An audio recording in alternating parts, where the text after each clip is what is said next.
పూరి జగన్నాథ్ అంటే ఇప్పుడు ఏపీలోనే గాదు, దేశం మొత్తం తెలుగులో ఎవరు ఉండరు. ఆ సమయంలో ఎన్నో మంచి చిత్రాలు అంటే సూపర్ బ్లాక్ బస్టర్స్ అన్నీ కూడా 90స్‌లో, 2000స్‌లో వచ్చినవన్నీ కూడా. ఎలాగ వెళ్లారు సార్ అసలు ఆయన గురించి చెప్తే మీకు ఆ జర్నీ చూసుకుంటే ఎలా అనిపించింది? అసలు ఆయన సినిమా డైరెక్షన్ అవ్వాలని కానీ, లేకపోతే సినిమాల వైపు వెళ్ళాలని ఆయనకి ఎలా అనిపించింది? ఇంట్లో మీరందరూ ఉన్నారు కదా! మీకు ఆయనకి ఎంతకి ఏజ్ గ్యాప్ సార్?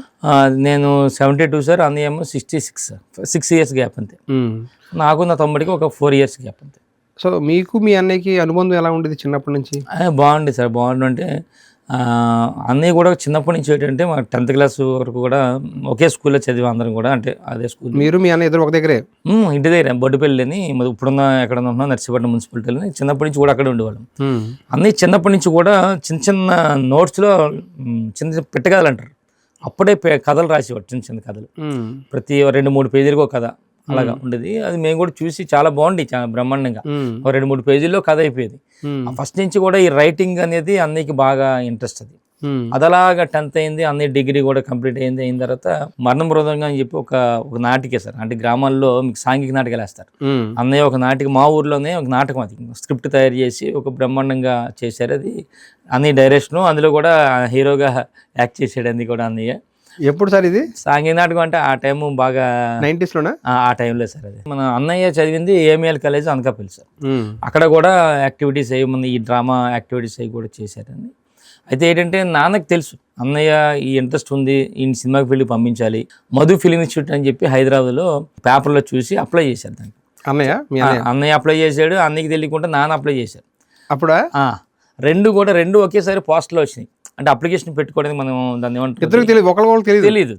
రెండు ఒకేసారి వచ్చి అదేంటరా అని చెప్పి ఇద్దరు అనుకుని నేను పంపించాలని చెప్పి నాన్న హైదరాబాద్ పంపించాలనుకుంటున్నానంటే, నాన్న నాకు ఇంట్రెస్ట్ ఉంది తెప్పించాను, అసలు ఏం చేద్దాం చూద్దాం అసలు ఏముందని చెప్పి అనుకుంది. తర్వాత లేదురా వెళ్ళు. మీ ఫాదర్ ఫ్రీ హ్యాండ్ ఇచ్చేవారా సార్? అంటే ఫ్రీ హ్యాండ్ పాపం అన్నయ్యని అక్కడ పంపించారు.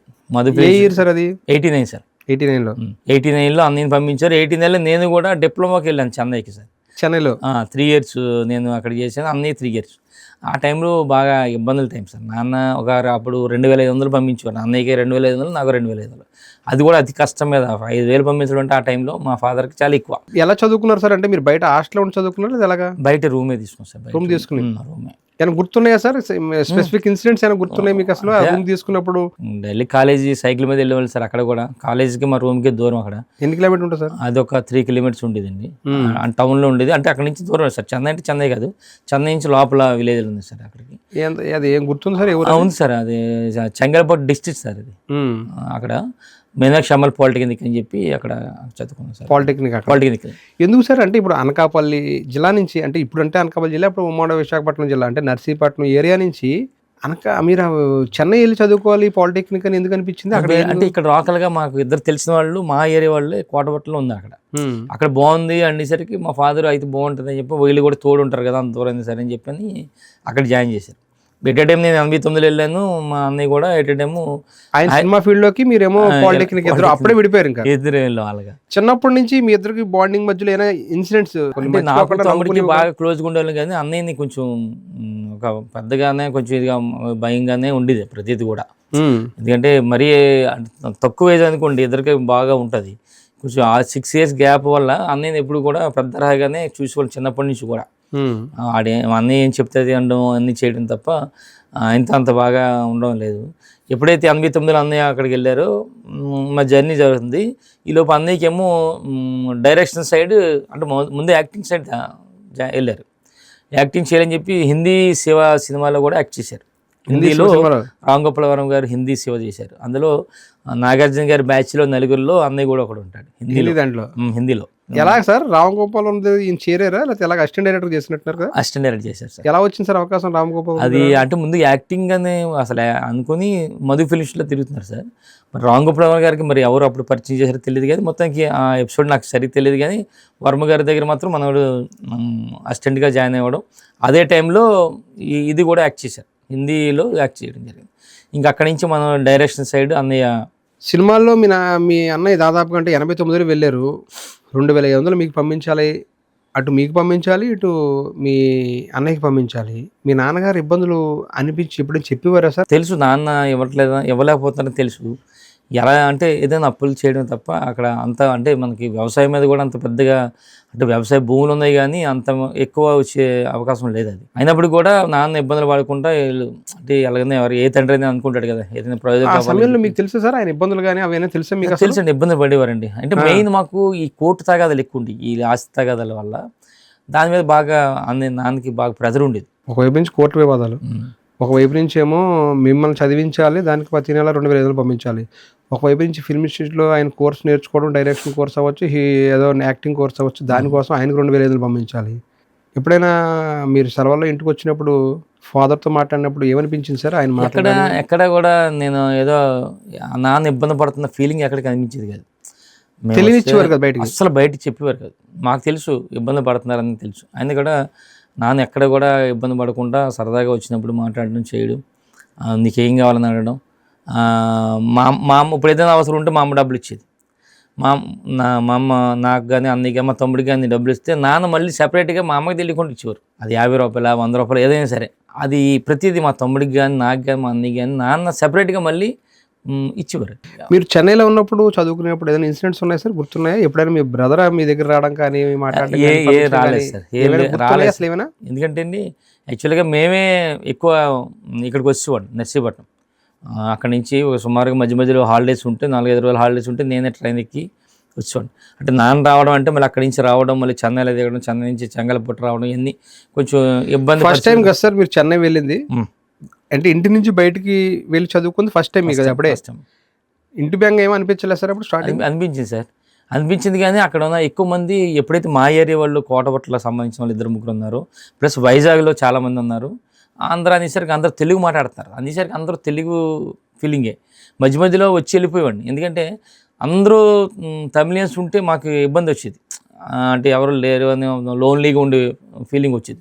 అందరూ మన తెలుగులో ఉండేసరికి సగం మంది కాలేజీలో ఆంధ్ర వాళ్ళు అందరూ కూడా. రూమ్ తీసుకుని ఉన్నారు సార్? రూమే బయట రూమ్. ఓన్ కుకింగా? లేదు, అక్కడ మెస్ ఉంది. మెస్ వాళ్ళు మంత్లీ ఎంత అని చెప్పి వాళ్ళకి బయట మెస్లో తిన్నారు. బయట మెస్. సాంబార్ ఎక్కువ సూపర్ అండి. తమిళనాడులో సాంబార్ అంటేనే ఫేమస్, బాగా చాలా ఫేమస్. మీరు వెళ్ళినప్పుడు 80s 90s లో అంటే 89 సార్. అక్కడ వాళ్ళు ఏమో వాళ్ళ సంస్కృతికి వాళ్ళ యొక్క సంప్రదాయాలకి పెద్ద పీట వేస్తారు. అది విలేజ్ లెవెల్ అయినా సిటీ అయినా ఎక్కడైనా సరే. అందులో వాళ్ళ సంస్కృతిలో భాగం కింద సాంబార్ అంటే ఇంక వాళ్ళ సంస్కృతిలో భాగమే. ఇంకా సాంబార్ లేనిది ఒక ముద్ద కూడా దిగదు. ప్రతి దాంట్లో సాంబారు. కొత్త అనిపించింది సార్ మీరు వెళ్ళిన వెంటనే?